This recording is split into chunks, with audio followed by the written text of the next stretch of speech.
എന്തൊരു മനോഹരം അല്ലേ. ഞാൻ ഇപ്പോൾ ഉള്ളത് രാജസ്ഥാനിലെ ഉദയ്പൂരിലാണ്. ഇവിടുത്തെ ഒരു പ്രത്യേകതയാണ് ഈ പച്ചപ്പും ഒരുപാട് ലേക്കുകളുള്ളത്. ഒരിക്കലും രാജസ്ഥാനാണെന്ന് തോന്നില്ല. ഈ പച്ചപ്പും പ്രകൃതിയും എല്ലാം നിലനിർത്തണം എന്നുള്ള ഒരു തോട്ടിൻ്റെ മേലെയാണ് ഇലക്ട്രിക് കാറ് ഇത്രയ്ക്കാലം ഫ്ലറിഷ് ചെയ്യാൻ കാരണമെന്നാണ് പറയപ്പെടുന്നത്. പക്ഷേ അതിൻ്റെ ബാക്കിലൊരു ബിസിനസ്സുണ്ട്. അത് പലർക്കും നല്ലൊരു ബിസിനസ്സായി മാറിയതുമാണ്. അങ്ങനെ ഒരു ബ്രാൻഡാണ് ടാറ്റ. അതുകൊണ്ട് തന്നെ ഇ വിക്ക് വളരെ ഇമ്പോർട്ടൻസ് കൊടുക്കുന്നുണ്ട്. ഇപ്പോൾ ഞാൻ കൊണ്ടുവന്നിരിക്കുന്നത് നിങ്ങൾക്ക് അറിയുന്ന പോലെ തന്നെ ടാറ്റൻ്റെ പുതിയ കേവാണ്. കേവിൽ ഇ വിയും വരുന്നുണ്ട്, ഐസും വരുന്നുണ്ട്. എന്നാലും ടാറ്റ ഫസ്റ്റ് ഇ വി ആണ് ഇറക്കിയിട്ടുള്ളത്. ആ ഇ വിൻ്റെ ഡ്രൈവാണ് നമ്മൾ നടത്തുന്നത്. ഇതിൻ്റെ ഫസ്റ്റ് ടൈം അല്ല ഞാൻ കേവ് കൊണ്ടുവരുന്നത്. ഫസ്റ്റ് നമ്മൾ ഡിസൈൻ സ്റ്റുഡിയോ മുതൽ കൊണ്ടുവന്നാണ്. അതിൻ്റെ ശേഷം ലോഞ്ചിലെല്ലാം കാണിച്ചെങ്കിലും ഡ്രൈവും ടെക്നിക്കൽ എക്സ്പീരിയൻസുകളൊന്നും ഞാൻ ഷെയർ ചെയ്തില്ല. അതെല്ലാം ഇന്ന് നമ്മൾ നോക്കുന്നത്. നമുക്ക് കേവായിട്ട് ഡ്രൈവിന് പോകല്ലേ. All my flyers, welcome to fly.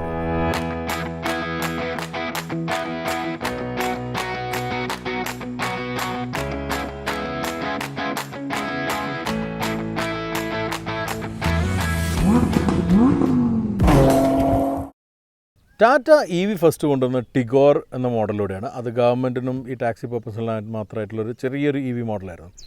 പക്ഷേ ടിയാഗോ ഇ വിയിലൂടെ അവർ എസ്റ്റാബ്ലിഷ് ചെയ്ത് തുടങ്ങി. പിന്നെ നെക്സോൺ ഇ വി വന്നു. പിന്നെ ടിയാഗോയും നെക്സോണും ഇ വിയിലൂടെ അവരെ നല്ലവണ്ണം എസ്റ്റാബ്ലിഷ് ചെയ്ത് അതിൽ തന്നെ നെക്സോണിൻ്റെ സെക്കൻഡ് ജെൻ വന്നു. പിന്നെ പഞ്ച് ഇ വിയും വന്നു. പക്ഷേ ഇപ്പോൾ ഇന്നും ഞാൻ കൊണ്ടുവന്നുള്ള കേവ് ഇ വിയിൽ വന്നിരിക്കുന്നത് Gen 2 പ്ലാറ്റ്ഫോമാണ്. ഇതൊരു മിക്സഡ് പ്ലാറ്റ്ഫോമാണ്. അത് കുറച്ചുകൂടി ഇംപ്രൂവൈസ് ചെയ്തിട്ട് വന്നതുകൊണ്ടാണ് Gen 2 എന്ന് വിളിക്കുന്നത്. പലരും സംശയം ചോദിച്ചിരുന്നു നെക്സോൺ ഇ വിൻ്റെ അതേ പ്ലാറ്റ്ഫോമാണോ. അല്ല, ആക്ച്വലി അതിൽ ഇമ്പ്രൂവ് ചെയ്തിട്ടുള്ള പ്ലാറ്റ്ഫോമാണ്. ഇതിൽ നമുക്ക് ഐസ് മോഡൽസ് 2 ആഴ്ച 3 ആഴ്ച കഴിഞ്ഞിട്ടാണ് ഡ്രൈവ് ഉള്ളത്. അത് ഡേറ്റ് കിട്ടിയില്ല, പക്ഷേ അത് കഴിഞ്ഞിട്ടേ വരുന്നുള്ളൂ. ഇ വി ആണല്ലോ. ഇ വിയിൽ തന്നെ 2 ബാറ്ററി പാക്കോടുകൂടി വന്നുള്ളത്. 45 kWh ബാറ്ററി പാക്കും അതേപോലെ തന്നെ 55 kWh ബാറ്ററി പാക്കും. ഇത് തന്നെ അവർ പറഞ്ഞ റിയലിസ്റ്റിക് ആയിട്ട് കിട്ടാവുന്ന റേഞ്ച് തന്നെ 400 കിലോമീറ്റേഴ്സ് റിയലി കിട്ടുമെന്ന് പറഞ്ഞുള്ള ക്ലെയിംഡ് റേഞ്ചും കാര്യങ്ങളും പറയാം. ടാറ്റ എന്നിപ്പോൾ ഇ വി സെഗ്മെൻറ്റിൽ ഏറ്റവും അധികം ഷെയറുള്ള കാർ മാനുഫാക്ചറാണ്. അത് ടാറ്റ ശരിക്കും എക്സ്പ്ലോർ ചെയ്യുന്നുണ്ട്. ടാറ്റയ്ക്ക് നല്ലൊരു ട്രസ്റ്റ് ബിൽഡ് ചെയ്യാൻ പറ്റിയിട്ടുണ്ട് ഈ ഒരു ഇ വി സെഗ്മെൻറ്റിൽ. എന്നാൽ ഞാൻ മനസ്സിലാക്കിയെടുത്തോളം ഐസിനേക്കാളും ഒരു പുതിയ ജനറേഷൻ ആളുകൾ ടാറ്റൻ്റെ ഇ വി ചൂസ് ചെയ്യുന്നതായിട്ടാണ്. അപ്പോൾ അതിൻ്റെ ഭാഗമായിട്ടാണ് ഇപ്പം ഏതായാലും കേവിൻ്റെ ഇ വി വന്നിട്ടുള്ളത്.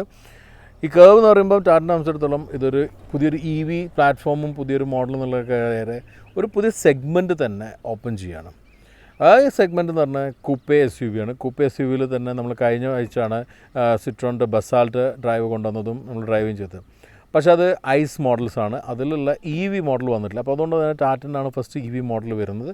ഇനി മാർക്കറ്റിൽ വരാൻ പോകുന്നതും സെയിൽസ് വൈസ് മാർക്കറ്റിൽ വരാൻ പോകുന്നതും ടാറ്റ തന്നെ ആയിരിക്കും. അപ്പോൾ first coupe S U V വരുന്നത് എന്തായാലും ടാറ്റൻ്റെ ആയിരിക്കും. പക്ഷേ ടാറ്റ ഇപ്പം ലോഞ്ച് ചെയ്തപ്പോൾ നമ്മൾ പ്രൈസെല്ലാം കണ്ടു തന്നെയാണ്. അപ്പോൾ ആ പ്രൈസിൻ്റെ ഷീറ്റെല്ലാം ഞാൻ ഇവിടെ കാണിക്കാം. ബസാൾട്ടിൻ്റെ ഞങ്ങൾ ചിലപ്പം പ്രൈസ് ഭയങ്കര അട്രാക്റ്റീവായി തോന്നിയിട്ടുണ്ട്. നല്ല അട്രാക്റ്റീവ് പ്രൈസ് വന്നില്ല. പക്ഷേ അത് ഐസിലാണ്. അപ്പോൾ ടാറ്റൻ്റെ ഐസ് മോഡലിൻ്റെ പ്രൈസ് ഇപ്പോഴും വന്നിട്ടില്ല. So wait for that. എന്തായാലും ഇന്നിപ്പോൾ നമുക്ക് ഇ വിനെ കുറിച്ച് നോക്കാം. ഡിസൈനിലെല്ലാം വളരെ സിമിലർ തന്നെയാണ് രണ്ടും.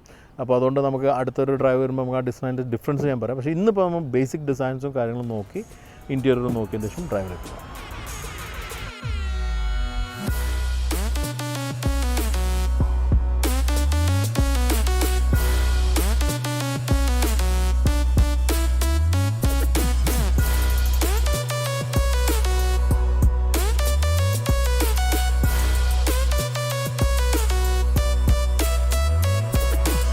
ഒരു പുതിയ ഡിസൈൻ ഫോമാണ് കേവിൽ വന്നിട്ടുണ്ടെങ്കിലും സിമിലറായി തോന്നുന്നൊരു ഫേസാണ് കേവിനുള്ള. ആ ഫാമിലി ഐഡൻറ്റിറ്റി കീപ്പ് ചെയ്തിട്ട് വന്നിട്ടുള്ള നെക്സോണിൻ്റെ ഒരു കണക്ഷൻ നമുക്ക് തോന്നുന്നുണ്ട്. പുതിയ അതുപോലെ തന്നെ വരാൻ പോകുന്ന ഹാരിയർ ഇ വിൻ്റെ ഒരു കണക്ഷനിൽ നമുക്ക് ഫ്രണ്ടിൽ തോന്നുന്നുണ്ട്. അതിന് മെയിൻ എലമെൻറ്റ് ഈ ഒരു കണക്ട് ചെയ്യുന്ന DRലും ഒരു ഗ്രില്ലില്ലാത്ത ഫേസും എല്ലാം ഇവിടെയാണ് സ്പ്ലിറ്റ് ചെയ്തിട്ട് ഹെഡ്ലൈറ്റ് വന്നിട്ടുള്ളത്. അതുപോലെ തന്നെ താഴെ വന്നിരിക്കുന്ന എലമെൻറ്റെല്ലാം പുതുതാണ്. നമുക്ക് ഈ ഒരു ലൈൻസ് എല്ലാം നമുക്ക് ഇ വിൻ്റെ ഒരു ആയിട്ടുള്ള എലമെൻറ്റാണ് കൊടുത്തിരിക്കുന്നത്. പക്ഷേ ഫേസിൽ നമുക്ക് കേവിൻ്റെ ഐഡൻറ്റിറ്റി ഉണ്ടെങ്കിലും കുറച്ച് പരിചിതമായിട്ട് തോന്നുന്ന ഫീലാണ്. ഈ ഫ്രണ്ടിൽ ആണ് ചാർജിങ് പോയിന്റ് വരുന്നത്. നമ്മൾ മറ്റുള്ള ടാറ്റ ഇ വിസിൽ കണ്ട. പക്ഷേ കേവിൽ വന്നിരിക്കുന്ന ഒരു പ്രത്യേകത പറഞ്ഞാൽ ഇത് ഓപ്പൺ ചെയ്യാൻ നമുക്ക് ഉള്ളിൽ നിന്നും ബട്ടൺ വെച്ചിട്ട് ഇലക്ട്രിക്കലി ഓപ്പൺ ചെയ്യാം.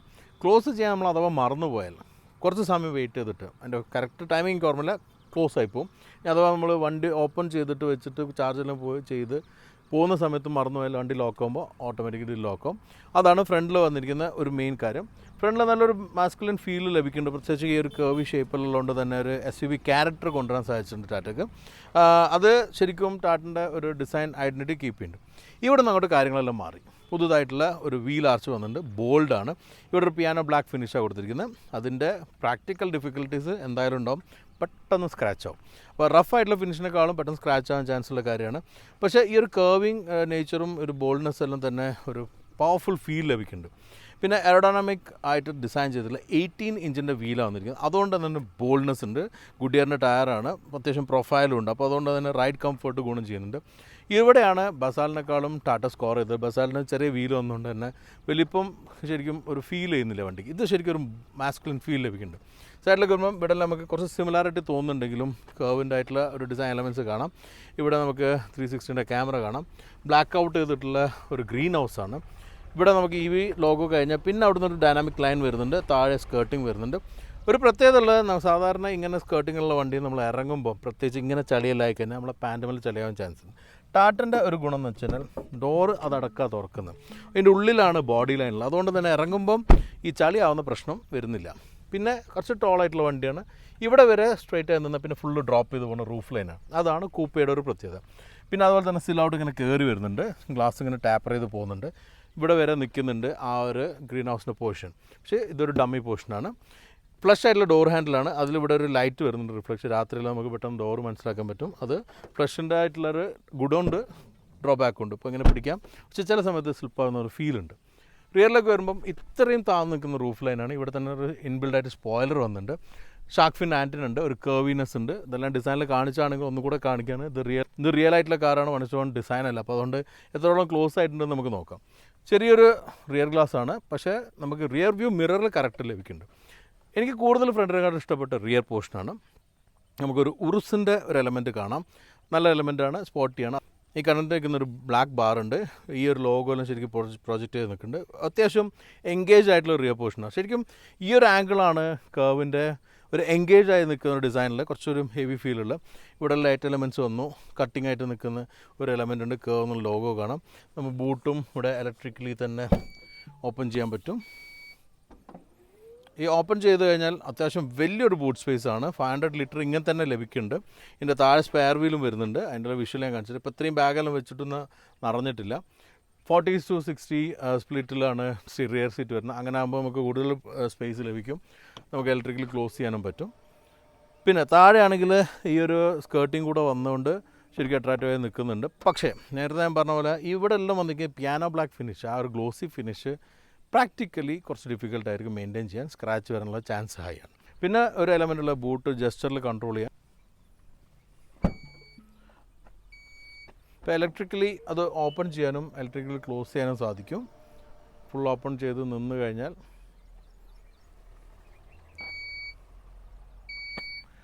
വളരെ ക്ലീനായിട്ട് അത് ഫങ്ഷൻ ചെയ്യുന്നുണ്ടെന്നുള്ള, പലപ്പോഴും നമ്മൾ പല പ്രീമിയം ബ്രാൻഡിൽ പോലും ഇത്ര ക്ലീനായിട്ട് ഫങ്ഷൻ ചെയ്യുന്ന ചിലപ്പോൾ കാണാറില്ല. ഇനി ഡിസൈനിനെ കുറിച്ച് പറയുമ്പോൾ ഇതൊരു പുതിയൊരു ഫോമാണ്. ബേസിക്കലി ബസാൾട്ടിൽ വന്നതും ഇതേ കൂപ്പേ SUV ഫോമാണ്. പക്ഷേ രണ്ട് ഐഡൻറ്റിറ്റി ആയിട്ട് എനിക്ക് കീപ്പ് ചെയ്തേ തോന്നുന്നുണ്ട്. ടാറ്റനെ കുറേ കൂടി ഒരു ഫ്ലൂയിഡിക്കും അതുപോലെ തന്നെ പ്രോഗ്രസീവ് ഡിസൈൻ എന്ന് പറയാം. കാരണം ഇങ്ങനെ നിൽക്കുന്നൊരു ഡിസൈനാണ്. അതുകൊണ്ട് തന്നെ ശരിക്കും ബാക്കിലൊക്കെ ഒരു സ്പോട്ടി ക്യാരക്ടർ ഉണ്ട്. ഫ്രണ്ട് ഇങ്ങനെ ലീൻ ചെയ്ത് നിൽക്കുന്നൊരു ഫീലാണ്. അതിൻ്റെ ഗുണമുണ്ട് ദോഷമുണ്ട്. ഗുണങ്ങളും ഞാൻ പറഞ്ഞു, എയർഡൈനാമിക് ആയിരിക്കും, കുറച്ചുകൂടി എയർ ഫ്ലോ ബെറ്റർ ആയിരിക്കും. പിന്നെ ഒരു സെറ്റ് ഓഫ് ആളുകൾക്ക് ഈ ഒരു ഡിസൈൻ ഭയങ്കര ഇഷ്ടപ്പെടും. എന്നാൽ കംപ്ലീറ്റ്ലി കോൺട്രാസ്റ്റ് ആയിട്ടാണ് ബസാളിൻ്റെ ഡിസൈനുള്ളത്. കുറച്ചുകൂടി ഒരു ബോക്സിയാണ്, കുറച്ചുകൂടി ലേറ്റ് ബാക്കായിട്ട് അത് ഫീൽ ചെയ്തിട്ടുള്ളത്. ഈ രണ്ട് ഡിസൈൻ ഫോമാറ്റിൽ നിങ്ങൾക്ക് ഏതാ ഇഷ്ടപ്പെട്ടെന്നുള്ള കമൻറ്റ് ചെയ്യണം. കാരണം എനിക്കൊന്ന് മനസ്സിലാക്കാനും കൂടെ, പലർക്കും ബസാൾട്ട് ഇഷ്ടപ്പെട്ടില്ല, പക്ഷേ ചില ആൾക്ക് ഇഷ്ടപ്പെട്ടിട്ടുണ്ട്. അതേപോലെ തന്നെ ഒരുപാട് ആൾക്കാർക്ക് കർവ് ഇഷ്ടപ്പെടുന്നു, ചില ആൾക്കാർ ഇഷ്ടപ്പെടുന്നില്ല. അപ്പം രണ്ട് കോൺട്രാസ്റ്റ് ആയിട്ടുള്ള ഡിസൈൻ ഫോംസുള്ള രണ്ടും കോമ്പീറ്റ് ചെയ്യാൻ പോകുന്നത് ഈ ഒരു കൂപ്പേ SUV എന്നുള്ള സെഗ്മെൻറ്റിലാണ്. ആസ് ഓഫ് നൗ ഇലക്ട്രിക് ആയതുകൊണ്ട് കോമ്പറ്റീഷൻ ഉണ്ടാവില്ല, പക്ഷേ ഐസ് വന്നതിന് രണ്ടും കോമ്പീറ്റ് ചെയ്യും. അപ്പോൾ അതുകൊണ്ട് തന്നെ ആ ഒരു ഫോമും മനസ്സിലാക്കാൻ ഞാൻ ചോദിക്കുകയാണ്. ഇനി ഒരു കാര്യം കൂടെയുള്ള, ഈ ഒരു സെഗ്മെൻറ്റ് തിരക്കാവാൻ പോവാണ്. കാരണം MGയുടെ വരുന്നുണ്ട്, മഹീന്ദ്രയുടെ വരുന്നുണ്ട് coupe SUVs. So wait for that segment. So that is So we'll have to wait for that models to come out. അപ്പോൾ നമുക്ക് കാണാം എങ്ങനെ ഉണ്ടാവും competition. Right now is a slow player in the EV segment. നിങ്ങളുടെ അഭിപ്രായം കമൻറ്റിൽ പറയാം.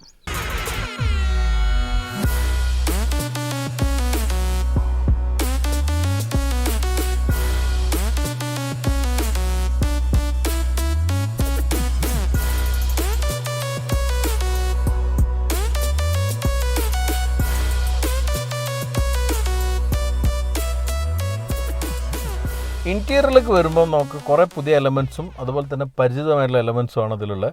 നമുക്ക് നെക്സോണിലും പുതിയ ടാറ്റ വെഹിക്കിൾസിലും കണ്ട രീതിയിലുള്ള കുറേ സംഗതികൾ കാണാൻ പറ്റുന്നുണ്ട്. എന്നാൽ ഇതിൻ്റെ ആയിട്ടുള്ള ചില എലമെൻറ്റ്സ് ഉണ്ട്. ഫസ്റ്റ് ഓഫ് ഓൾ ഒരു അട്രാക്റ്റീവായി നിൽക്കുന്ന ഒരു കാര്യമാണ് സ്റ്റിയറിംഗ് വീൽ. സ്റ്റിയറിംഗ് വീലിൽ ശരിക്കും ഒരു ഇല്ലുമിനേഷൻ വരുന്നുണ്ട്. ഓണാക്കി കഴിഞ്ഞാൽ ടാറ്റൻ്റെ ലോഗോ വരുന്നുള്ളൂ. മുമ്പ് ഇത് നമ്മൾ കണ്ടിരുന്നു, പക്ഷേ അന്ന് ഇല്ലുമിനേഷൻ ഉണ്ടായിരുന്നില്ല. ഞാൻ AC ഓഫ് ചെയ്യാണ്. അപ്പോൾ ഉള്ളിൽ കയറി കഴിഞ്ഞാൽ നമുക്ക് കാണുന്ന മെയിൻ ആയിട്ടുള്ളൊരു കാരണം ഈ ഒരു 2 സ്ക്രീൻ തന്നെയാണ്. ഒന്ന് ഇൻഫർടൈൻമെൻറ്റ് സ്ക്രീനും മറ്റൊന്ന് മീറ്റർ കൺസോളുള്ള സ്ക്രീനാണ്. രണ്ടിൻ്റെയും ക്വാളിറ്റി ഈസ് ഗുഡ്. നമുക്ക് പല സെറ്റിങ്സിലും വെക്കാനും പറ്റുന്നുണ്ട്. നല്ലൊരു കളർ ടോണെല്ലാം. ഇത് ടാറ്റൻ്റെ പുതിയ ഇൻഫർടൈൻമെൻറ്റിൽ വന്നിരിക്കുന്ന ആ ഒരു ഡിസൈനും ഗ്രാഫിക്സ് എല്ലാമാണ് കീപ്പ് ചെയ്യുന്നത്. നമ്മൾ റീസെൻ്റ്ലി പുതിയ വണ്ടികളെല്ലാം കണ്ടിട്ടുണ്ടായിരുന്നത്. അഡീഷണൽ ആയിട്ട് വന്നിരിക്കുന്നതിൽ ഐറ എന്ന് പറഞ്ഞിട്ടുള്ളൊരു ആപ്പ് ഉണ്ട്. അതിലായിട്ട് നമുക്ക് ഏറ്റവും കൺവീനിയൻ്റ് ആയിട്ട് രീതിയിൽ ചാർജിങ് നെറ്റ്വർക്ക് സെലക്ട് ചെയ്യാൻ പറ്റും. കാരണം പല ആപ്പും ഡൗൺലോഡ് ചെയ്യുന്നതിന് പകരം ഒരു ആപ്പിൽ എല്ലാ ചാർജിങ് സ്റ്റേഷൻസും കാണിക്കുന്ന ഒരു ആപ്പാണത്, ടാറ്റൻ്റെ തന്നെ. അപ്പോൾ അതുകൊണ്ട് അത് നല്ലൊരു ഫീച്ചറാണ്. പിന്നെ ബാക്കി വന്നിരിക്കുന്ന ഇൻഫർടൈൻമെൻറ്റ് ടച്ച് ഫങ്ഷൻസ് എല്ലാം വളരെ ആക്റ്റീവായിട്ടും വളരെ എഫിഷ്യൻ്റായിട്ട് വർക്ക് ചെയ്യുന്നുണ്ട്. നല്ല സൗണ്ട് സിസ്റ്റമാണ് അതിൽ വന്നിരിക്കുന്നത്. അപ്പോൾ അതേപോലെ തന്നെ ഹർമൻ്റെ ഒരു സോഫ്റ്റ്വെയറിൽ അത് വർക്ക് ചെയ്യുന്നത്. പിന്നെ ഫോണെല്ലാം കണക്ട് ചെയ്ത് കഴിഞ്ഞാൽ പെട്ടെന്ന് തന്നെ കണക്ടിവിറ്റി ഇഷ്യൂസ് ഒന്നുമില്ല. ഫോൺ നമ്മളെടുത്ത് യൂസ് ചെയ്യുമ്പോൾ എല്ലാം തന്നെ നമുക്ക് ക്ലാരിറ്റി എല്ലാം കുറച്ചുകൂടി ബെറ്ററായി തോന്നുന്നുണ്ട്. 3 ടോൺസാണ് ഞാൻ ഈ ഇൻറ്റീരിയറിൽ കാണുന്നത്. 12 ടോൺ എന്ന് പറഞ്ഞാലും ഇത് ബ്ലാക്കാണ്, ഇതൊരു വൈറ്റിഷ് ആയിട്ടുള്ള ഗ്രേ ആണ്, പിന്നെ കുറച്ച് ഡാർക്ക് ഗ്രേ. അപ്പോൾ ഇങ്ങനെ 3 ടോൺ വരുന്നുണ്ട്. അത് ശരിക്കും സ്റ്റിയറിംഗിൽ എവിഡൻ്റ് ആണ്. പിന്നെ ഉള്ളത് നമ്മൾ സീറ്റിലാണ്. സീറ്റിൻ്റെയൊക്കെ പോകുന്നതിന് മുമ്പ് ഇവിടെ എല്ലാം പിയാനോ ബ്ലാക്ക് ഫിനിഷ് വന്നിരിക്കുന്നത്. ഇതിൽ ഫുൾ ടച്ച് ഫങ്ഷൻസ് ആണ്. AC കൺട്രോൾസ് എല്ലാം ഇവിടെ വരുന്നുണ്ട്. അതിന് 2 ബട്ടൺസ് ഉണ്ട്, ബാക്കിയെല്ലാം ടച്ചിൽ വർക്ക് ചെയ്യുന്നത്. ഒരു ഹാപ്റ്റിക് ഫീൽ നമുക്ക് കിട്ടുന്നതുകൊണ്ട് തന്നെ ഇപ്പോൾ ഈ ഹസാർഡെല്ലാം വർക്ക് ചെയ്യുമ്പോൾ നമുക്ക് ശരിക്കും ടച്ച് ചെയ്യുന്ന ഫീൽ ഉണ്ട്. കുറച്ചുകൂടെ ഒരു ഫിസിക്കൽ ബട്ടൺസ് ഉണ്ടായിരുന്നത് കുറച്ച് കൺവീനിയൻ്റ് ആവും. ഇവിടെ തന്നെ ഡ്രൈവ് സെലക്ഷൻ വരുന്നുണ്ട്, ഡ്രൈവ് മോഡ്സ് വരുന്നുണ്ട്, പാർക്കിംഗ് ബ്രേക്ക് അത് ഇലക്ട്രിക് ആണ്, അതോടെ വരുന്നുണ്ട്. ഇൻഡക്ഷൻ ചാർജിങ് ഉണ്ട്. ഒരുവിധം എല്ലാ ഫോൺസും ഇവിടെ വെക്കാൻ പറ്റുന്നുണ്ട്. പക്ഷേ കേസോട് വരുമ്പോൾ ചിലപ്പോൾ ടൈറ്റായി തോന്നുന്നുണ്ട്. പിന്നെ ഇവിടെ ചെറിയൊരു ഗ്ലോ ബോക്സ് ഉണ്ട്. ഇവിടെ അത്യാവശ്യം ഡീസൻ്റ് ആയിട്ടുള്ള ഗ്ലോ ബോക്സ് ഉണ്ട്. അതിൽ തന്നെ 2 കപ്പ് ഹോൾഡേഴ്സ് കാണാം. അപ്പോൾ എന്തെങ്കിലും തുറന്ന് വെച്ചിട്ട് നമുക്ക് ചായ എല്ലാം കുടിക്കണമെങ്കിലോ അല്ലെങ്കിൽ ഈവൻ ചില ജ്യൂസെല്ലാം കുടിക്കണം തുറന്ന് വെച്ച് കുടിക്കാൻ പറ്റും. ചില കൂളറും വരുന്നുണ്ട്. പിന്നെ ഇവിടെ കപ്പ് ഹോൾഡേഴ്സ് ഒന്നുമില്ല. പക്ഷേ ഡോറിലുള്ള 2 ബോട്ടിൽ ഹോൾഡേഴ്സും വലുതാണ്. സൈഡിലേക്കുള്ള ഭാഗത്ത് ഫ്രണ്ടിലെ കുറച്ച് നാരോ ആയിട്ടാണ് വന്നിരിക്കുന്നത്. പിന്നെ ഇവിടെയും പിയാനോ ബ്ലാക്ക് നമുക്ക് കാണാം. പക്ഷേ മേലുള്ള പ്ലാസ്റ്റിക്സ് എല്ലാം പ്ലാസ്റ്റിക് ഫീലുള്ള കുറച്ചുകൂടെ എനിക്കത് പ്ലാസ്റ്റിക്കിൻ്റെ കാര്യം സോഫ്റ്റ് ലെതർ പോലത്തെ ഫീൽ ആയിരുന്നെങ്കിൽ നല്ലതാവും തോന്നുന്നുണ്ട്. പിന്നെ പാനോറമിക് സൺറൂഫ് ഉണ്ട്. അത് 2 ഭാഗമായിട്ട് നമുക്ക് യൂസ് ചെയ്യാം. ഫുള്ളായിട്ട് ഓപ്പൺ ചെയ്യാം. അതുപോലെ തന്നെ സൺറൂഫിൻ്റെ ഭാഗം മാത്രം ഓപ്പൺ ചെയ്യാൻ പറ്റും. സോ ഇത്രയും തുറന്ന് വെച്ച് കഴിഞ്ഞാൽ നമുക്കിത് വീണ്ടും തുറക്കണമെങ്കിലെല്ലാം തന്നെ ബട്ടണിൽ പറ്റും. പക്ഷേ ഇത് ഫുള്ളൊരു കൺഫ്യൂസിങ് ആയിട്ടാണ് നിൽക്കുന്നത്. അപ്പോൾ നമ്മൾ പൂട്ടിക്കഴിഞ്ഞ് സാധാരണ ഒരു സൺറൂഫിൻ്റെ ഒരു പൊസിഷനിൽ ഈ ഒരു ബ്ലൈൻഡ് തുറന്ന് നിൽക്കാറുണ്ട്. ഇതിപ്പോൾ വീണ്ടും തുറക്കുമ്പോൾ തന്നെ വീണ്ടും സൺറൂഫ് തുറക്കും. ഇങ്ങനത്തെ ഒരു കൺഫ്യൂഷൻ ഉണ്ട് കേട്ടോ. അപ്പോൾ ഇത് നമ്മൾ ശ്രദ്ധയോടെ ചെയ്തില്ലെങ്കിൽ ഡ്രൈവ് ചെയ്യുമ്പോൾ നമുക്ക് അത്യാവശ്യം കൺഫ്യൂഷൻ ഉണ്ടാവുന്നുണ്ട്. പക്ഷേ ഈ ഫീച്ചേഴ്സ് എല്ലാം വന്നിട്ടുണ്ട്. ഇനി സീറ്റിൽ ഞാൻ കണ്ടിട്ടുള്ള ഒരു കാര്യം എന്ന് പറഞ്ഞാൽ സീറ്റിൽ ഫുൾ ഒരു പെർഫറേറ്റഡ് ആയിട്ടുള്ള സീറ്റാണ്, ലെതറായിട്ടാണ് വന്നിരിക്കുന്നത്. സൈഡിൽ കുറച്ച് ഒരു ഫാബ്രിക് വന്നിട്ടുണ്ട്. ഇതിൻ്റെ സൈസാണ് എനിക്ക് ഡ്രോബാക്കായി തോന്നിയിട്ടുള്ളത്. കാരണം സീറ്റ് കുറച്ച് ചെറുതായി പോയോന്ന് തോന്നുന്നുണ്ട്. നിങ്ങൾക്ക് നോക്കിയാൽ തന്നെ കാണില്ല, ഇവിടെയാണ് ശരിക്കും സീറ്റിൻ്റെ ബാക്ക് വരുന്നത്. എൻ്റെ ഹൈറ്റ് വരെ എല്ലാം കുഴപ്പമില്ല. പക്ഷേ കുറച്ചുകൂടി അപ്പർ ബോഡി ടോളായിട്ടുള്ള ആളോ അല്ലെങ്കിൽ ഹൈറ്റ് കൂടിയ ആളുകൾക്ക് തന്നെ ബാക്കിൽ റെസ്റ്റ് കുറയുന്നുണ്ട്. നിങ്ങൾക്ക് അഡ്ജസ്റ്റ് ചെയ്യാം. പക്ഷേ എന്നാലും ഇവിടെ ഉള്ളൊരു സപ്പോർട്ട് മിസ്സിങ് ആണ്. ഇതിൻ്റെ ഗുണം എന്ന് പറഞ്ഞാൽ സ്പേസ് ഉള്ളിൽ കൂടുതലുള്ള ഒരു ഫീലുണ്ട്. പക്ഷേ സീറ്റിൽ ഒരു ബാക്കിലുള്ള സപ്പോർട്ട് കുറയുന്നുണ്ട്. തായ് സപ്പോർട്ടെല്ലാം ഡീസൻ്റ് ആയിട്ട് നിൽക്കുന്നുണ്ട്. പിന്നെ ഇതിലുള്ള വെൻറ്റിലേഷൻ വരുന്നുണ്ട് 2 സീറ്റിലും. ഫ്രണ്ടിലെ ഡ്രൈവർ സീറ്റ് നമുക്ക് ഇലക്ട്രിക്കലി അഡ്ജസ്റ്റ് ചെയ്യാം ഏത് വേ ആണെങ്കിലും. ഈ പാസഞ്ചർ സീറ്റ് മാനുവൽ ആണെങ്കിലും ഹൈറ്റ് അഡ്ജസ്റ്റ് ചെയ്യാനുള്ള ഓപ്ഷനും വന്നിട്ടുണ്ട്. പിന്നെ എയർ ബാഗ്സ് ഫ്രണ്ടിൽ നമുക്ക് ഇവിടെ എല്ലാം തന്നെ എയർ ബാഗ് നല്ലുള്ളത് കാണാൻ പറ്റുന്നുണ്ട്. എയർ ബാഗ്സിൻ്റെ ഒരു അഭാവം ഉണ്ടാവില്ല ടാറ്റയിൽ നമുക്കറിയാം. പക്ഷേ ഇവിടെ എയർ ബാഗിൻ്റെ ഒരു ലോഗോ കൊടുത്തത് കുറച്ച് ചീപ്പായിട്ട് ഫീൽ ചെയ്യുന്നുണ്ട്. പിന്നുള്ളത് ഇവിടെ വന്നിരിക്കുന്ന എലമെൻറ്റാണ്. ഇതെല്ലാം കുറച്ചൊരു പ്രീമിയം ഫീലുണ്ട്. ഇതെല്ലാം സോർട്ടഡ് ആണ്. പക്ഷേ ഇത് മിക്സാണ്. ചില സ്ഥലത്ത് നല്ല പ്രീമിയം ഉണ്ട്, ചില സമയത്ത് കുറച്ചൊരു ചീപ്പർ ഫീലും ഉണ്ട്. ഈ 2 സംഗതി ഒന്ന് സോർട്ട് ചെയ്യണം. സൗണ്ട് സിസ്റ്റം JBLൻ്റെ ആണെന്ന് ഞാൻ പറഞ്ഞു. അപ്പോൾ അത് ശരിക്കും നമുക്ക് എൻജോയ് ചെയ്യാൻ പറ്റുന്നുണ്ട്. പിന്നെ ഒരു ഗുണമുള്ളത് ഞാൻ കണ്ടത് ബാറ്ററി ഉണ്ടെങ്കിലും ഫ്ലോർ ഹൈറ്റ് കൂടിയിട്ടില്ല. അതിൻ്റെ ഡ്രോബാക്ക് ഉള്ളതെന്ന് വെച്ചാൽ ഈ ഡോർ തുറന്നു കഴിഞ്ഞാൽ ഇവിടുത്തുള്ള ഒരു ഫ്രെയിം കുറച്ച് പൊങ്ങി നിൽക്കുന്നുണ്ട്. നമ്മളെപ്പം ഇറങ്ങുമ്പോഴും കയറുമ്പോഴും കാല് തട്ടാനുള്ള ചാൻസ്. അപ്പോൾ അതുകൊണ്ട് തന്നെ അവിടെ പെട്ടെന്ന് ചളിയാവുന്നുണ്ട്. ഇത്രയാണ് ഞാൻ കണ്ടിട്ടുള്ള ഡ്രോബാക്സ്.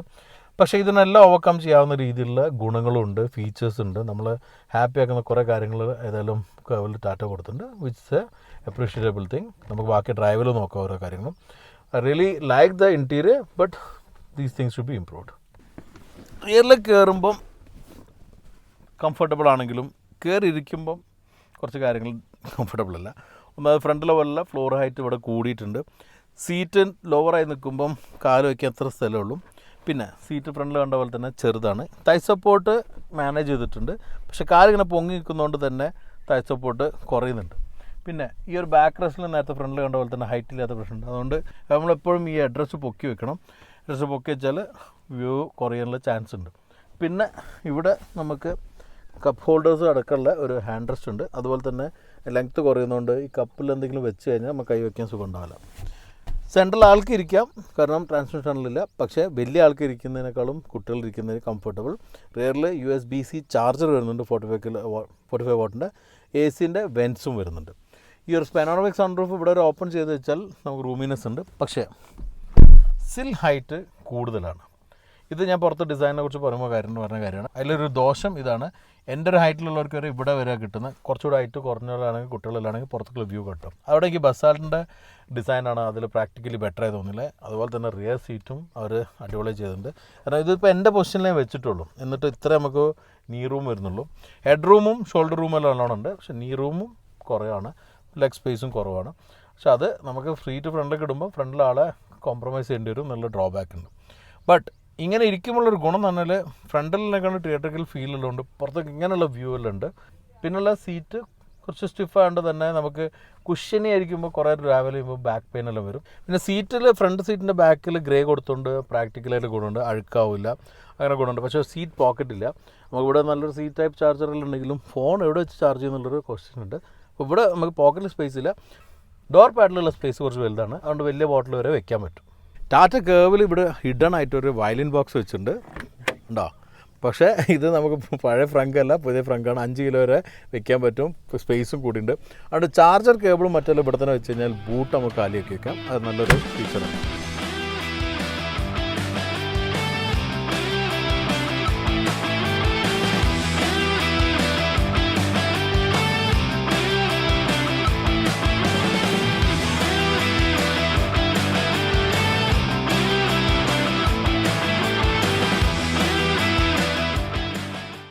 ടാറ്റ പുതിയ കേർവിന് 2 ടൈപ്പ് ഓഫ് ബാറ്ററി പാക്സാണ് നൽകിയിട്ടുള്ളത്. ഒന്ന് 45 kWh ബാറ്ററിയും മറ്റൊന്ന് 55 kWh ബാറ്ററിയാണ്. ഇത് രണ്ടിനും പവറിലും അതുപോലെ തന്നെ റേഞ്ചിലും ഡിഫറൻസ് വരുന്നുണ്ട്. പവർ നോക്കുകയാണെങ്കിൽ 45 kWh ഏകദേശം 110 kW പവർ വരുന്നത്, അതായത് 150 PS. ടോർക്ക് 215. 55 kWh ആണെങ്കിൽ 123 kW പവർ, അതായത് 167 PS. ടോർക്ക് 215 തന്നെയാണ്. 45 kWh ARAI സർട്ടിഫൈ ചെയ്തുള്ള റേഞ്ച് വരുന്നത് 502 km. 55 kWh വരുന്നത് 585 km. ഇത് ARAI സർട്ടിഫൈ ചെയ്തിട്ടുള്ള ഫിഗേഴ്സാണ്. ടാറ്റ പറയുന്ന റിയലിസ്റ്റിക് ആയിട്ട് ലഭിക്കാവുന്ന ഒരു ഫിഗർ എന്ന് പറഞ്ഞാൽ 45 kWh ഏകദേശം 390 km ലഭിക്കുന്നു. 55 kWh 450 km ലഭിക്കുന്നതാണ് പറയുന്നത്. ഇതെല്ലാം തന്നെ നമ്മൾ ഡ്രൈവ് ചെയ്യുന്ന സിറ്റുവേഷൻ, സർക്കംസ്റ്റൻസും ഡ്രൈവിംഗ് സ്റ്റൈൽ അനുസരിച്ചിട്ടുള്ള അങ്ങോട്ടും ഇങ്ങോട്ടും മാറാം. എന്നാലിപ്പോൾ നമുക്ക് ടാറ്റയുടെ മറ്റുള്ള EV വെഹിക്കിൾസ് വെച്ച് നോക്കുകയാണെങ്കിൽ ക്ലെയിം എന്ന റേഞ്ചിൻ്റെ അടുത്തെല്ലാം ലഭിക്കാറുണ്ട്. അപ്പോൾ അത് വെച്ചിട്ട് നമുക്ക് നോക്കാൻ പറ്റുള്ളൂ. ഇന്നിപ്പോൾ ഏതായാലും റേഞ്ച് ടെസ്റ്റ് എന്ന രീതിയിൽ ഞാൻ നോക്കിയിട്ടില്ല, കാരണം ഒരുപാട് നേരം നമ്മൾ നിർത്തിയിട്ടുണ്ടായിരുന്നു ഷൂട്ട് ചെയ്യാനായിട്ട്. അതുകൊണ്ട് തന്നെ ആ പാർട്ട് ഞാനൊന്ന് ക്ലിയർ ചെയ്യുന്നില്ല. മറ്റുള്ള ഡ്രൈവിംഗ് ആസ്പെക്റ്റ് നമുക്ക് നോക്കാം. ഇപ്പോൾ നമ്മൾ ഡ്രൈവ് ചെയ്യുന്നത് ഞാൻ പറഞ്ഞ പോലെ ഉദയ്പൂരിലാണ്, ഹൈവേയിലും പിന്നെ അതുപോലെ തന്നെ കൺട്രി റോഡ്സായിട്ട് മിക്സ് ആയിട്ട് ഡ്രൈവ് ചെയ്യുന്നത്. ഇന്നിപ്പോൾ നമ്മൾ മെയിൻലി ഷൂട്ട് ചെയ്തിട്ടുള്ളത് ബഡ്ഡി ലേക്ക് എന്ന് പറഞ്ഞ ഏരിയയാണ്. അപ്പോൾ അങ്ങോട്ട് പോകുന്നതെല്ലാം തന്നെ ചെറിയ റോഡുകളാണ്, വളവും തിരിവുള്ള റോഡും അതേപോലെ തന്നെ ഒരുപാട് പൊട്ടിപ്പൊള്ളുള്ള റോഡാണ്. ഇത് ഏറ്റവും നല്ല നമുക്ക് സസ്പെൻഷൻ ടെസ്റ്റ് ചെയ്യാനാണ്. 2 കാര്യത്തിൽ നമുക്കൊരു സസ്പെൻഷൻ നോക്കാം. ബേസിക്കലി ഇന്ത്യയിൽ എപ്പോഴും ആവശ്യമുള്ളൊരു കാര്യം കംഫർട്ടാണ്. കംഫർട്ടിൻ്റെ കാര്യത്തിൽ വളരെ സോർട്ട് ചെയ്ത മാതിരിയാണ് എനിക്ക് ഫീൽ ചെയ്തിട്ടുള്ളത്. പ്രത്യേകിച്ച് ഒരുപാട് പൊട്ടുംപൊള്ളിയുള്ള ഭാഗം ഉണ്ടായിരുന്നു ഇവിടെ. അവിടെല്ലാം തന്നെ നല്ല പെർഫോമൻസാണ് സസ്പെൻഷൻ കാഴ്ചവെച്ചിട്ടുള്ളത്. നമുക്ക് ഒരു SUVൻ്റെ ഒരു ഗുണം എന്നുള്ളത് ഗ്രൗണ്ട് ക്ലിയറൻസിൽ അറിയാൻ പറ്റുന്നുണ്ട്, അതുപോലെ തന്നെ ഒരു കൂപ്പേ ലൈക്ക് ഫീൽ ഡൈനാമിക്സിലും അറിയാൻ പറ്റുന്നുണ്ട്. ഈ ഒരു സിഡാൻ്റെ ഒരു ഫീലാണ് കംഫർട്ടിൽ എനിക്ക് ഫീൽ ചെയ്തിട്ടുള്ളത്. അത് ശരിക്കും തന്നെ പറഞ്ഞാൽ ഹാർഷ്നെസ് ഒന്നും ഇല്ലാത്ത നല്ലൊരു കംഫർട്ടബിളുള്ള സസ്പെൻഷനാണ് നമുക്ക് ഈ കേർവിൽ ടാറ്റ തന്നിട്ടുള്ളത്. അതിൽ ടാറ്റ എഞ്ചിനീയറിംഗ് എത്രത്തോളം സ്പെൻഡ് ചെയ്തിരിക്കണമെന്നുള്ളതും എഫേർട്ട് എടുത്തുമ്പോൾ നമുക്ക് സസ്പെൻഷൻ്റെ പെർഫോമൻസ് മനസ്സിലാവുന്നുണ്ട്. ഇനി ടേഴ്സും കാര്യങ്ങളും എടുക്കുമ്പോൾ അതുപോലെ തന്നെ നല്ല ഡൈനാമിക്സ് ആണ് സസ്പെൻഷന് ലഭിക്കുന്നത്. അതേപോലെ തന്നെ സ്റ്റിയറിങ്ങിലും നമുക്ക് ആ കോൺഫിഡൻസ് ലഭിക്കുന്നുണ്ട്. സ്റ്റിയറിങ് വളരെ സോഫ്റ്റ് ആയിട്ടല്ല, പക്ഷെ നമുക്ക് പ്രാക്ടിക്കലി ഉപയോഗിക്കാവുന്ന ഒരു സ്റ്റിഫ്നെസ്സും എന്നാൽ അത് ശരിക്കുള്ള ഒരു ഡ്രൈവിംഗ് കമ്മ്യൂണിക്കേഷന് ഗുണം കിട്ടുന്നുണ്ട്. ഹൈവേയിൽ എത്തിക്കഴിഞ്ഞാൽ പിന്നെ കംഫർട്ടിൻ്റെ കാര്യത്തിൽ സംശയിക്കേണ്ടതില്ല. നമുക്ക് പൊട്ടിപ്പൊളിഞ്ഞ റോട്ടിൽ നമുക്ക് അനുഭവിച്ചുകൊണ്ട് തന്നെ നല്ല കംഫർട്ടബിളാണ് സസ്പെൻഷൻ വരുന്നത്. ഡൈനാമിക്സ് ആണ് സ്പീഡിൽ ടേൺ എടുക്കുമ്പോഴും ശരിക്കും നല്ല രീതിയിൽ ട്യൂൺ ചെയ്താൽ മനസ്സിലാവുന്നുണ്ട്. ഹൈവേയിൽ എത്തിക്കഴിഞ്ഞാൽ ശരിക്കും ടെസ്റ്റ് ചെയ്യാൻ പറ്റിയ ഒരു ഫീച്ചറിന് അഡാസ് ആണ്. ലെവൽ 2 അഡാസ് അതിലുണ്ട്. ടാറ്റൻ്റെ ഹാരിയറിൽ വന്ന അഡാസിനേക്കാളും 2 ഫീച്ചേഴ്സ് ഇതിൽ കൂടുന്നുണ്ട്. ഒന്ന് ലെയിൻ കീപ്പിംഗ് അസിസ്റ്റാണ്. ലെയിൻ കീപ്പിംഗ് ശരിക്കും ഡിപ്പാർട്ട് ചെയ്ത് പോകുമ്പോൾ തന്നെ കൺട്രോൾ ചെയ്ത് കറക്റ്റ് ചെയ്യുന്നുണ്ട്. അത് പ്രോപ്പർലി മാർക്ക് ചെയ്ത എല്ലാ റോഡിലും നമുക്കത് എഫക്റ്റീവായിട്ട് ഫീൽ ചെയ്തിട്ടുണ്ട്. പിന്നെ മറ്റൊന്നുള്ള ബ്രേക്ക് അസിസ്റ്റൻസ് ആണ്.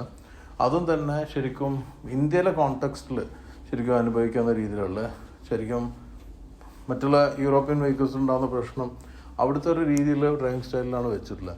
അതുകൊണ്ട് തന്നെ നേരത്തെ തന്നെ ബ്രേക്കിംഗ് ആക്ടിവേറ്റ് ആവും. നമ്മൾ ബ്രേക്ക് ചെയ്യാൻ ഒരുങ്ങുമ്പോൾ തന്നെ വണ്ടി ബ്രേക്ക് ചെയ്യാൻ തുടങ്ങും. ഈ ഒരു കേസിൽ കുറച്ച് ലേറ്റ് ബ്രേക്കിംഗ് ആയിട്ടുള്ളതാണ് ഫീൽ ചെയ്യുന്നത്. പക്ഷേ നമ്മുടെ ഒരു ഡ്രൈവിംഗ് പാറ്റേണും അതുപോലെ തന്നെ നമ്മൾ ആൾക്കാർ ഓടിക്കുന്ന രീതിയിൽ നമ്മൾ സ്കാരിനെസ് ഫീൽ ചെയ്യുന്നില്ല. അതുപോലെ തന്നെ ബ്രേക്ക് ചെയ്യുമ്പോൾ തന്നെ നമ്മൾ ആകെ ഒരു പേടിക്കുന്ന രീതിയിലല്ല ബ്രേക്കിംഗ് ഉള്ളത്. അതുകൊണ്ടുള്ളൊരു അഡ്വാൻറ്റേജ് ശരിക്കും അനുഭവിക്കുന്നുണ്ട്. അതേതായാലും ഇന്ത്യനെ സംബന്ധിച്ചിടത്തോളം പ്രാക്ടിക്കലാണ്. പിന്നെ ഇതിൽ വന്നിരിക്കുന്ന സൗണ്ട് സിസ്റ്റം JBLൻ്റെ സ്പീക്കേഴ്സുമാണ്. അതുപോലെ തന്നെ ഹർമൻ്റെ സൗണ്ട് സിസ്റ്റമാണ്. ശരിക്കും നല്ലൊരു എഫക്റ്റീവായിട്ട് മ്യൂസിക്കെല്ലാം എൻജോയ് പറ്റുന്നുണ്ട്. നല്ല ബാലൻസ് ഉണ്ട്. അത് നല്ലൊരു ഫീച്ചർ തന്നെയാണ്. ടാറ്റയിൽ എപ്പോഴും ഞാൻ സോർട്ട് ചെയ്ത് കണ്ടൊരു കാര്യമാണ് AC സിസ്റ്റം. അതും നല്ല കൂളിങ്ങും അതുപോലെ തന്നെ സീറ്റ് കൂളിങ്ങും എല്ലാം തന്നെ എഫക്റ്റീവായിട്ടുണ്ട്. പിന്നെ നമ്മൾ സാധാരണ കണ്ടുവരുന്നതാണ് ടോപ്പ് ആൻഡ് കാറിൽ അല്ലെങ്കിൽ മിക്കവാറും സീറ്റ് കൂളിങ്ങിൻ്റെ ആ ഒരു സൗണ്ട് എപ്പോഴും ഉണ്ടാവും. പ്രത്യേകിച്ച് ഇലക്ട്രിക് ആണ് ശരിക്കും അത് കേൾക്കുന്ന രീതി തന്നെയാണല്ലോ.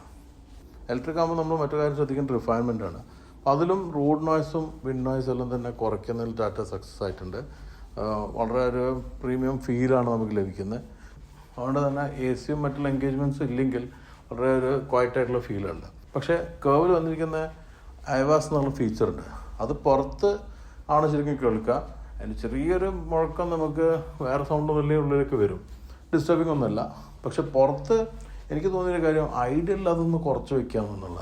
ഇപ്പം നമ്മൾ വണ്ടി നീങ്ങുമ്പം വേറെ പുറത്തുള്ളവർക്ക് വണ്ടി വരുന്നെന്ന് അറിയാനാണ് ഈ ഫീച്ചർ ഉള്ളത്. അത് ഇൻ്റർനാഷണലിലും ഒരുപാട് ഞാൻ കണ്ടതാണെങ്കിലും ഇന്ത്യയിൽ ഏതായാലും ഈ ഒരു സെഗ്മെൻറ്റിൽ ആദ്യമായിട്ടാണ് AVAS ഫീച്ചേഴ്സ് ഒരു വണ്ടി കൊണ്ടിരുന്നത്. അത് കേർവിലുള്ളത്. പക്ഷേ നിർത്തിയിടുമ്പോൾ അതിങ്ങനെ മുഴങ്ങി നിൽക്കുമ്പം എനിക്ക് ഡിസ്റ്റർബിംഗുമായിട്ട് അങ്ങനെ തോന്നിയേ. അതിൻ്റെ ഒരു വോയിസ് ലെവലൊന്ന് കുറയുന്നത് നല്ലതായിരിക്കും. പിന്നെ സേഫ്റ്റിൻ്റെ കാര്യത്തിൽ ടാറ്റ എപ്പോഴും മുന്നോട്ട് വയ്ക്കുന്ന ബ്രാൻഡാണ്. ഈ വണ്ടിയും സേഫ് ടെസ്റ്റ് കഴിഞ്ഞിട്ടില്ല. അവരുടെ സേഫ് ടെസ്റ്റ് ഇൻഡസ്ട്രി സർട്ടിഫൈ ചെയ്യുന്ന ഗ്ലോബൽ NCAP ഭാരത് NCAP ഒന്നും കഴിഞ്ഞിട്ടില്ല. പക്ഷെ അതെല്ലാം മീറ്റ് ആവുന്ന തരത്തിലാണ് ബോഡി ബിൽഡ് ചെയ്തിട്ടുള്ളതും ഫ്രെയിമിങ്ങും അതുപോലെ തന്നെ ക്രിട്ടിക്കൽ പോയിന്റിൽ സ്ട്രെങ്ത്തും ചെയ്തിട്ടുള്ളത്. അതിൻ്റെ ഓർമ്മ 6 എയർബാഗ്സും വരുന്നുണ്ട്. അതെല്ലാം സർട്ടിഫൈ ചെയ്ത് കഴിഞ്ഞാൽ അവർ അനൗൺസ് ചെയ്യും. അപ്പോൾ പറയാൻ പറ്റും എത്ര സ്റ്റാർ റേറ്റിംഗാണ് കിട്ടുന്നത്. 5 സ്റ്റാർ കിട്ടും എന്നുള്ള പ്രതീക്ഷയിൽ തന്നെയാണ് ടാറ്റയുള്ളതും നമ്മളെ പോലത്തെ ജേർണലിസ്റ്റുകളുള്ളതും. എന്തായാലും ഇന്നത്തെ ഈ ഡ്രൈവിൽ ഞാനും ശ്രീകാന്താണ് ഈ വണ്ടി ഷെയർ ചെയ്യുന്നത്. അതുകൊണ്ട് രണ്ടുപേർക്കും ഷൂട്ട് ചെയ്യണമെന്ന് പറഞ്ഞാൽ കുറച്ച് സമയപരിമിതി ഉണ്ടായിരുന്നു. അപ്പോൾ അതുകൊണ്ട് തന്നെ ഇതൊരു ഫസ്റ്റ് ഡ്രൈവ് എക്സ്പീരിയൻസ് ആയിട്ട് ഞാൻ ഷെയർ ചെയ്യുന്നത്. അത് നമുക്ക് ബാക്കി ഹോട്ടൽ വെച്ചിട്ട് കാണാം.